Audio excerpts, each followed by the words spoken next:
교회 안에 다툼이 있었는데 그 교회 안에 다툼을 가지고 세상의 법정에 나아가서 판결을 받기를 요청하는 사건이 생긴 것입니다. 성도들이 어떻게 그렇게 할 수 있느냐? 성도는 하나님이 부르신 자들이고 하나님께서 이 세상을 재판할 것을 성도들에게 요청하고 있는 상황인데, 성도들에게 그런 권한을 주었는데 어떻게 자신의 신분을 그렇게 낮추어서 세상에 가서 법정의 판결을 받으려고 그 문제를 세상으로 가지고 나갑니다. 절대로 그렇게 해서는 안 된다라고 하는 명확한 말씀입니다. 그들은 세상의 권위를 더 높이 생각하고 교회가 가지고 있는 이 권위, 주님께서 주신 성도로서의 그 명예를 소홀하게 생각했다는 것입니다. 성도라고 하는 가치를 귀하게 생각하지 않았다는 것입니다.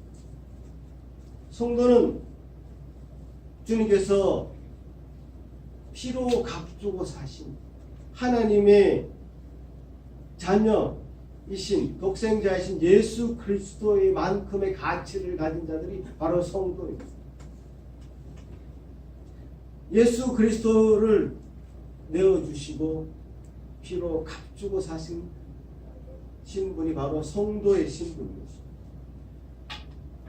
마태복음 19장 28절에는 천국의 12보좌에 앉아서 12지파를 심판할 권한을 제자들에게 주었습니다. 성도들에게 주었단 말입니다. 하나님의 영과 하나님의 지혜가 가득 차 있는 가득한 성도가 있는데도 불구하고 왜 교회에서 다투다가 세상의 법정에 그것을 맡기도 합니다. 하나님의 자녀가 되었다는 그 높으신 그 뜻을, 그 명예를 버리고, 그러니까 그렇게 하나님을 얕잡아 보는 것입니다. 기독교를 이렇게 허술하게 보는 것입니다.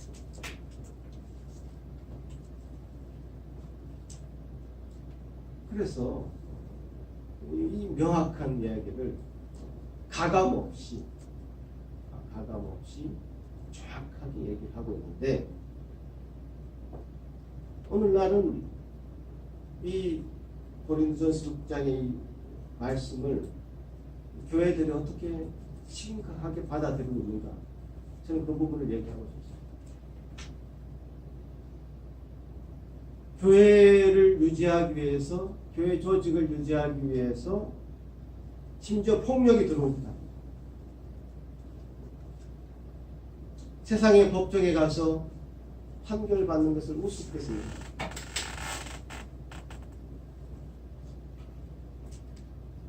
그 정도 상황이 된다면 아예 교회 문을 닫는 것이 낫다. 여기 지금 사도 바울이 말도 그렇지 않습니까?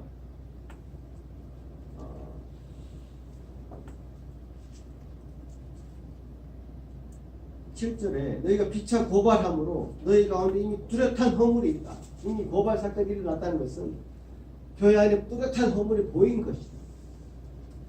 그 뚜렷한 허물이 있는 것, 죄가 있는 것이 드러났다면 차라리 불의를 당한 것이 낫다. 차라리 속는 것이 낫다.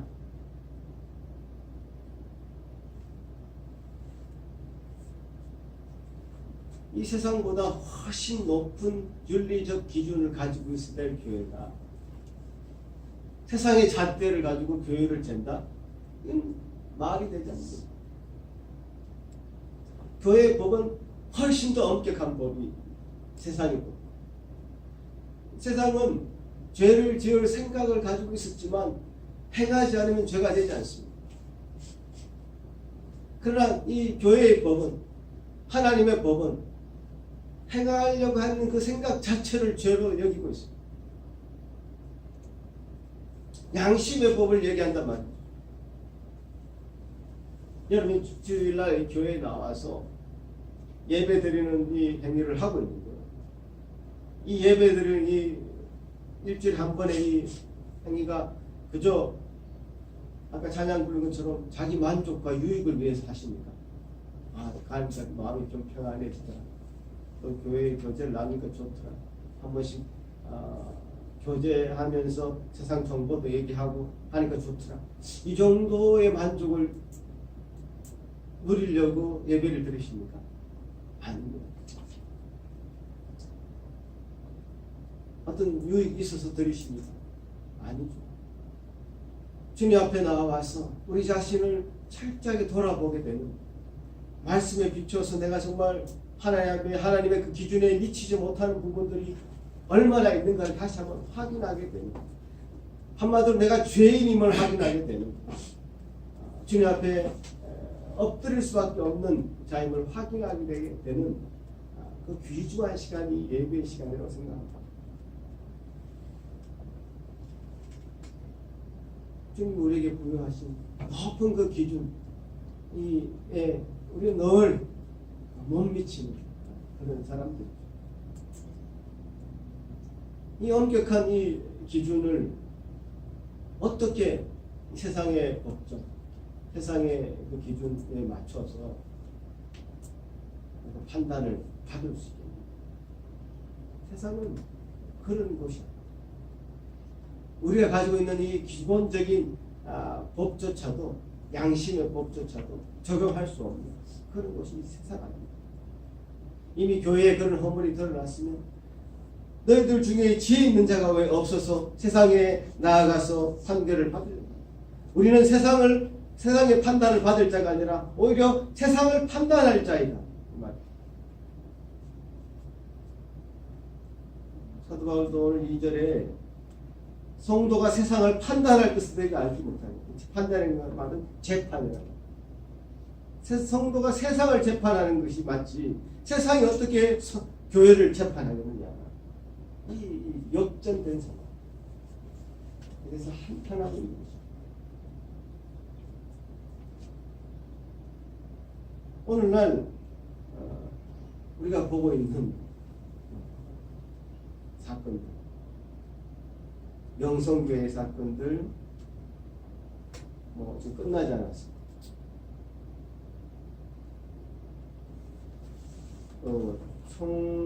총신대학교, 여러분 잘 모르시겠지만 한국의 그 총신이라고요, 장로교 중에서는 가장 큰 교단, 총신대학교의 법적인 분쟁이 생겼습니다. 신학교 총장이 법적으로 구속되는 사건이 이번 주에 있었습니다. 그리고 전병우 목사의 성추행 사건, 이런 사건들을 볼 때 교회는 스스로 자체적으로 정화할 능력을 지금 잃었다. 교회 안에서의 법이 있고 헌법이 있는데 그 헌법의 그 역할을 할 수 없는 교회, 헌법의 기능을 제대로 발휘할 수 없는 그 교단, 그래서 이 법을 가지고 세상의 법정에 가지고 판단을 받아야 되는 그 상황, 그런 상황은 이미 교회 스스로의 자체 정화 능력을 잃어버린 것이 아니냐, 그렇게 생각되어지게 되는 사건들이 지금 많이 보여지고 있습니다.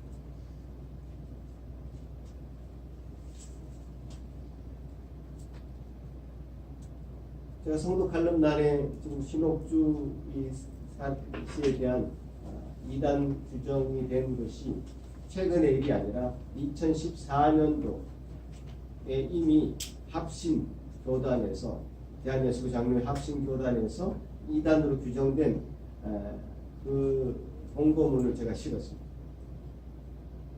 이미 5년 전에 이단으로 규정되어서 4, 5년 전에 이단으로 규정되어서 정죄된 그런 사람, 최근에 지금 이번 주에도 그것이 알고 싶다 해서 이 사람에 대해서 나왔는데,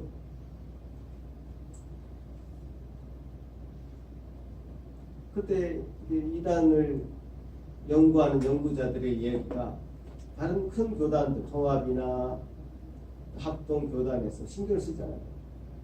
방치해놓고 쓰는데 합심교단만 신경 쓰고 이 사람에 대해서 추적해서 조사해서 이단성이 있음을 밝혀낸 거죠. 그렇게 인터뷰를 한 거 제가 듣고는 찾아보니까 실제로 2014년도에 이단으로 규정되어 있습니다.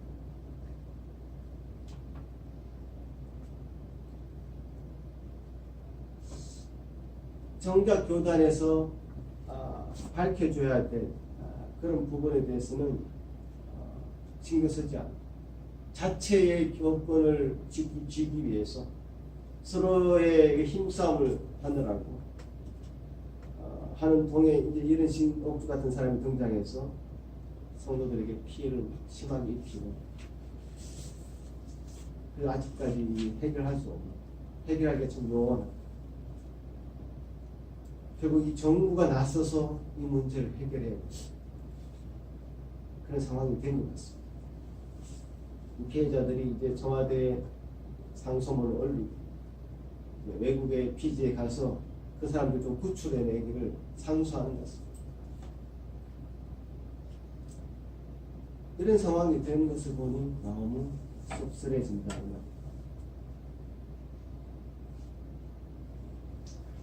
우리가 얼마나 존귀한 자인지 모르면, 우리가 얼마나 하나님 앞에 명예로운 자인지 모르면 우리의 명예를 스스로 떨어뜨려 버리면 우리 스스로가 할 수밖에 없다. 교회 안에서도 충분히 서로의 생각이 다르고 가치관이 다르고 하기 때문에 분쟁이 일어날 수 있습니다. 다툼이 있을 수 있습니다. 그럴 때 많은 이야기를 할 수 있겠습니다만은, 그래서 지금 분쟁의 사건의 문제에 대해서 지금까지 사도 바울이 얘기해 온 바에 따르면 십자가의 능력으로 그 모든 것을 이겨내야 됩니다.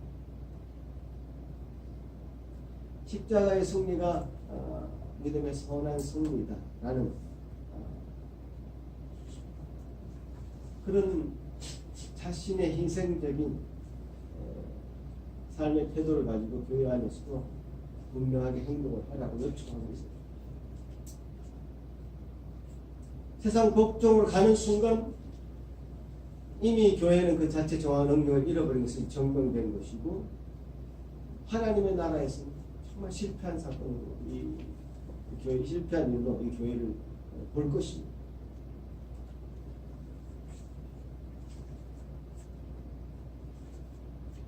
십자가의 능력을 회복하라고 말씀합니다. 그럼 그 십자가의 능력이 무엇인가?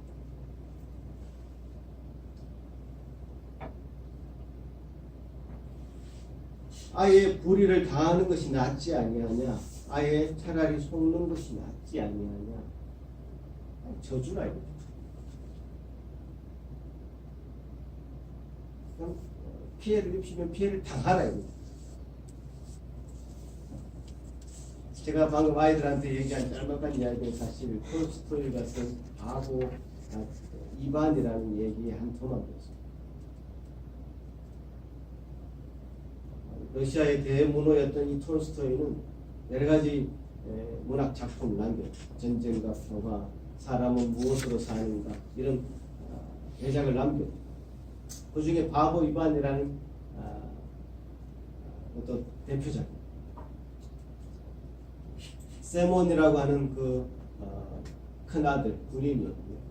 타라스라고 하는 둘째 아들은 상인이었어요. 장사꾼이었어요. 그 중에 기머거리 또 말도 못하는 누이가 있어요. 그 마지막 막내 아들이 바보 이반이라는 친구.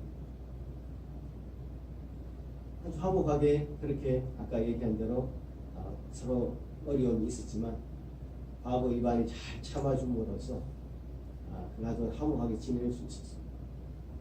그런데 이게 좀 동화적인 요소가 있는 게, 그때 이 하늘에 있는 악마가 대왕 악마가 3명의 악마를 파송합니다. 이 가족 너무 화목하게 지내니까 우리가 좀 그 화목을 좀 깨야 돼요. 그래서 큰 아들, 작은 아들, 바보 이반 세 사람에게 각각 악마가 파송이 됩니다. 악마가 파송이 되어서 큰 아들은 힘을 좋아합니다. 쉽게 넘어갑니다. 더 큰 군대들이, 힘센 사람들이, 악마들이 그 조종해서 그 군대를 무찔러요. 깨끗하게 패배하고 나요. 둘째 아들은 돈을 좋아합니다. 돈 많은 사람들이 경쟁적으로 장사를 하려고 하니까 돈 많은 사람이 비즈니스로 그 사람이 쉽게 제압할 수 있어요. 악마. 근데 이 바보 이반은 늘 농사짓고 나무 패고 하는 그 일이 너무너무 좋아서 늘 그 일만 하는 사람이었어요.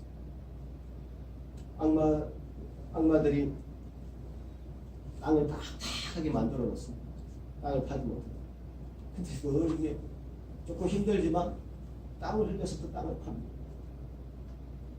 어느 날 땅을 막 파다가 이 납자루에 도끼자루에 악마의 꼬리가 잘립니다. 그러면서 이 악마의 정체가 드러나게 되죠. 악마가 들켜버립니다. 그래서 이제 그 도끼로 악마를 찍어 죽이려고 합니다. 악마 제발 살려주십시오. 제가 가진 귀한 것을 드리겠습니다. 살려주십시오. 하면서 귀한 약초를 선물해요. 이 약초를 먹으면 뭐든지 낫게 하는 그런 약초였어요. 그 약초를 선물해요.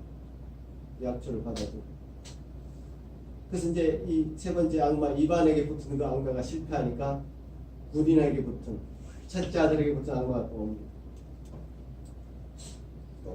이반은 뭐 어떤 없이 자기 할 일을 열심히 할 뿐이에요. 그러다 나무를 패다가 나무에 감춰 있었던 그 악마가 또 들통이 납니다. 그 악마도 제발 살려주십시오. 그럼 제가 제게 있는 귀한 것을 하나 드리겠습니다. 군인에게 필요한 그 군병을 만드는 그런 신기한 것을 가르쳐줍니다. 두 번째 아들에게 붙었던 그 악마도 또 이제 이반을 넘어뜨려 보겠다고 찾아옵니다. 그러나 그 사람도 그 악마도 들켜서 결국에는 나뭇잎으로 금화를 만들어내는 그 요소를 제공하고는 또 살게 됩니다. 결국 그렇게 해서 이 바보 이반이라는 사람은 이 악마를 죽이고 결국 그 큰 형이 쫄딱 망했지만 다시 큰 형도 군병을 만드는 그 신기한 요소를 가르쳐 줘서 큰 군대를 이루게 되고 한 나라의 왕이 되고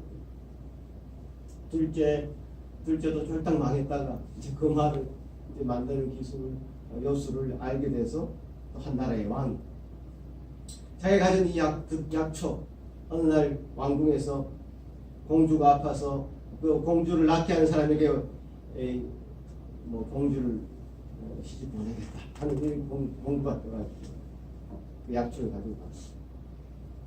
그렇게 해서 이 공주와 결혼하게 되고 공주가 낳게 되고 결혼하게 되고 또 공주와 결혼했으니 한 나라의 왕이. 그래서 이 바보 이반이 세운 이 나라가 정말 바보같이 우직하게 일한 그 대가로 정말 든든한 왕이 되고 든든한 나라를 세울 수 있게 됐다고 하는 그런 이야기입니다. 참 동화적인 요소가 많이 있어서 아마 우리 엄마들은 아이들이 동화책 읽다가 그런 바보 이반이라는 그 동화를 읽었을 수도 있습니다. 저도 이제 어릴 때 우리 아이들한테 읽어준 기억이 나거든요. 근데 이 책이 굉장히 중요한 책이에요. 톨스토이는 사실 문학가였지만 거의 뭐 종교인에 가깝습니다. 어떤 실천적인 삶을 강조했던 그런 사람이었습니다. 이 바보 이반처럼 우직하게 일한 그 사람, 그 희생을 통해서 한 가족이 살아나고 어떤 한 국가가 살아날 수 있다고 하는 그런 분명한 철학을 가지고 이 책을 쓴 것입니다.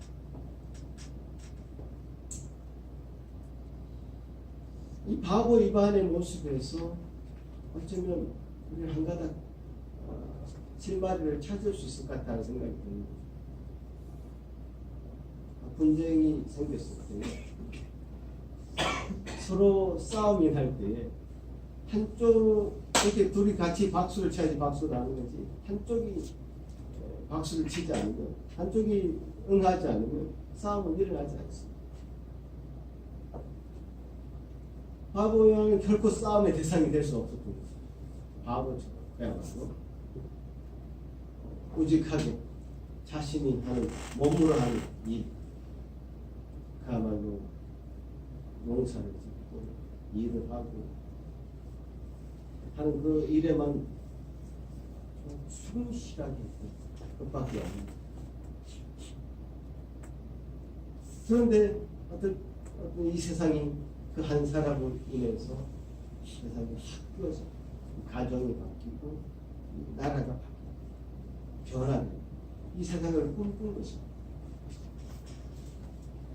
톨스토이가 꿈꿨고, 또 우리가 이 바보 이반을 통해서 우리가 교회 안에서 어떤 법적인 분쟁이 생길 만한 그런 일이 있다면, 다툼이 있다면 결국 어떻게 해결해야 돼? 저주는 수밖에 없지. 어떻게 이기려고 한다면 법적으로 할 수밖에 없죠. 아브라함과 그 조카 롯이 넓은 대지를 놓고 아브라함이 먼저 택할 수 있는 충분한 자격도 있었고 그런 권한도 있었습니다. 그러지 않았죠. 롯에게 자, 이 땅을 보여주면서 롯, 네가 원하는 대로 먼저 택하라고 얘기하고는 자신이 롯이 택하지 않는 것을 가버리잖아요. 십자가의 승리라는 것은 십자가의 능력이라는 것은 정말 예수님은 장신도 지기 힘들었던 어려운 짐이었지만 그래서 기꺼이 짐으로써 하나님 원하시는 나라를 이룰 수 있었고 하나님 영광을 돌릴 수 있었다는 사실이었습니다.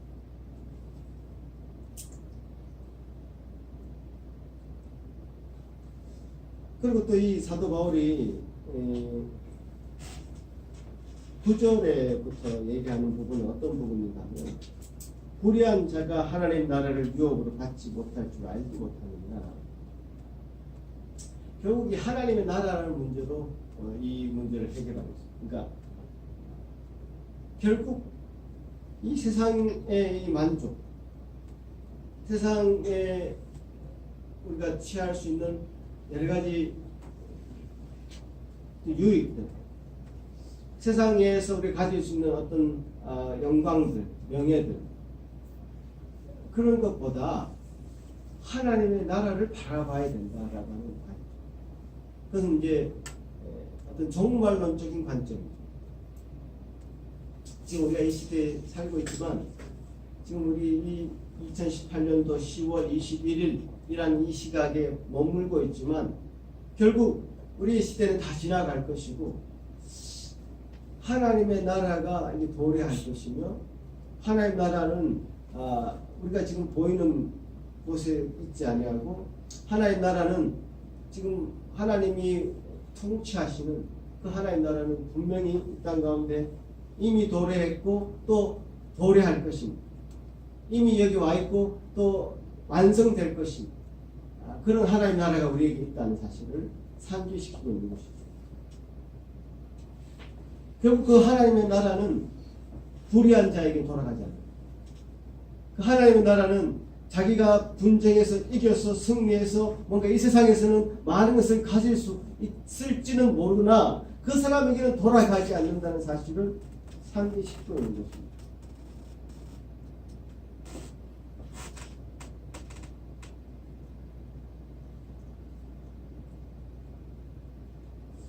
이 시각을 가진다는 것이 굉장히 중요하죠.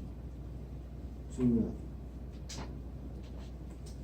이 시간을 가질 수 없다면 세상에서 일어나는 또 교회 안에서 일어나는 이 분쟁들에 대해서 어떻게 바보 이반처럼 그냥 계속 져줄 수만 있겠어요. 바보 이반은 어떤 소설 속의 한 인물이죠. 져주면서 마음의 상처를 어떻게 해결하겠습니까? 인간으로서 감당할 수 있는 일이 아니잖아요. 다 빼앗기고 자기가 가진 모든 것을 다 내어주고 그런 희생적인 사랑이라는 것은 뭐 현실 속에 없는 동화 속 이야기일 수밖에 없죠.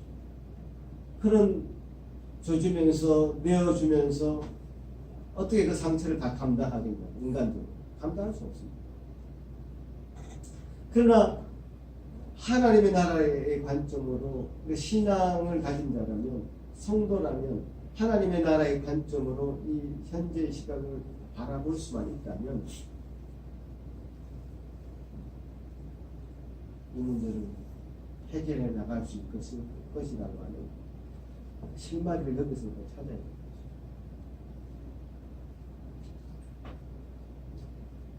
하나님 나라는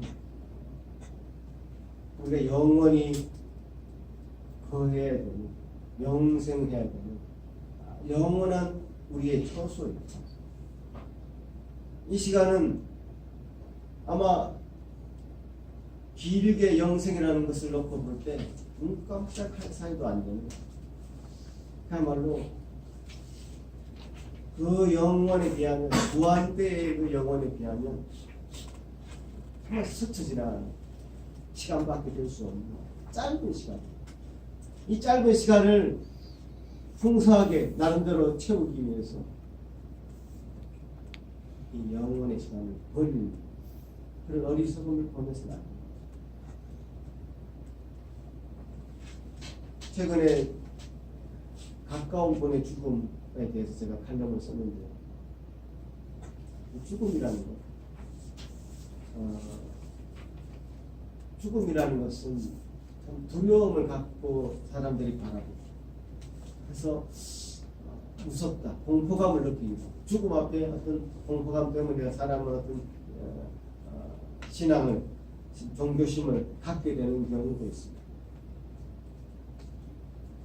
그러나 이 죽음이라는 것은 시편 말씀에 의하자면 성도의 죽음, 경건한 자의 죽음은 귀한 것이다, 복된 것이다.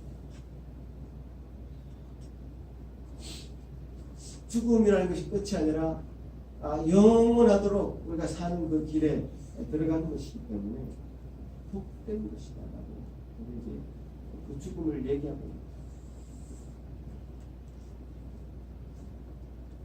공포스러운 것이 아니라, 두려운 것이 아니라, 피해야 될 것이 아니라 우리가 기꺼이 맞이할 수 있는 그런 현실이 바로 죽음이라는 현실이죠. 그 현실은 여러분에게나 저에게나 언제든지 찾아올 수 있습니다. 죽음이라는 현실. 그 현실 앞에 기꺼이 갈 수 있는, 기꺼이 직면할 수 있는, 그래서 하나님 나라를 영원토록 살 수 있는 그런 은혜를 여러분과 제가 누리기를 바라는 것입니다. 교회 안의 분쟁의 문제로 세상 법정에 송사한 이 일에 대해서 사도 바울은 그냥 넘어가지 않았습니다. 다른 어떤 면에서는 제3자의 입장에서 이 고린도 교회에서 벌어지고 있는 많은 분쟁에 대해서, 이단 3자의 문제에 대해서 사도 바울은 자기 자신의 이름을 걸고, 자기 자신의 어떤 명예를 걸고, 하나님 나라를 세우기 위해서 정말 진실되게 이 권면을 고린도 교회 성도들이 하고 있는 것입니다. 이 성도들이 이 말씀을 잘 받았다면 교회 안에 여러 가지 분쟁의 문제에 있어서 개인적인 분쟁의 문제에 있어서 잘 해결해 나가는 것이죠. 지금 한국 교회에서나 여러 가지 세계 교회에서 벌어지는 교회 안의 문제가 참 유익하게 해결되어 갔으면 하는 바람이 또 이 말씀을 통해서 확인하게 됩니다. 그렇지 못한 이 현실을 우리가 바라봐야 되고 직면해야 되고 그것도 우리의 몫입니다. 지금 현실은 교회가 세상 앞에 나서기가 부끄럽다라고 하는 이 현실. 교회 안에 속속들이 들여다보는 여러 가지 부패의 문제가 세상 앞에 드러날 때마다 참 부끄럽다고 하는 현실을 우리가 받아들여요. 어떤 사람은 기독교 윤리협의회 같은 기관들에서 교회의 실상의 문제를 밝히는 것에 대해서 교회를 해치는 일이라고 생각하는 경향도 있습니다. 그러나 저는 그 정반대 생각하고 있습니다. 자기 자신의 현실을 직면하면 직면할수록 정확하게 알면 알수록 그때부터 고쳐나가고 있습니다. 이걸 덮는다고 해결된 문제가 아니에요. 덮는다고 자꾸 덮으면 이 신옥주 같은 사람이 더 등장하는 거예요. 밝혀요. 밝혀서 고쳐야 될 것은 고치고 그래서 하나님 나라에 합당한 교회가 될 수 있도록 우리가 스스로를 세워나가야 됩니다. 우리 이 말씀을 사도 바울을 통해서 오늘 이 말씀을 들었습니다. 이 말씀을 굳건하게 받으시기 바랍니다. 이 말씀 가운데 서 있기를 바랍니다. 우리 가운데 다툼이 생기면 우리가 참으로 어떤 사람인데 이 문제를 가지고 다른 세상 사람의 손을 빌려서 해결해 나가야 됩니다. 생각하시고 그 성도된 그 명예를 지키시고 그래서 주님께서 주시는 그 명예로운 삶을 사는 저와 여러분이 되기를 간절히 바라는 것입니다. 기도하겠습니다. 주님 감사합니다. 오늘 우리에게 주신 이 귀한 말씀이 참으로 하나도 땅에 떨어지지 아니하도록 주님 지켜주시옵소서. 우리에게 아직 일어나지 않는 문제이나 주님 꼭 일어날 수도 있고 아니면 이 세상의 많은 교회들에서 실제로 일어나고 있는 이 문제들 그러나 참 얼마나 제대로 잘 처리하고 있는지 해결해 나가고 있는지 참 우리가 의문을 품지 않을 수 없습니다. 하나님의 말씀을 바로 받은 자라면 하나님의 말씀에 바로 서 있는 자라면 참 해결해 나갈 수 있는 능력을 저에게 부어주시옵기를 소망합니다. 아버지 하나님 이 교회를 통해서 영광 받으시고 성도들을 통해서 참으로 기쁨을 받으시길 원하시는 주님 참으로 그 기쁨을 다 돌려드리는 영광을 다 돌려드리는 교회 되게 하시고 또 모든 성도들 되게 도와주시옵소서.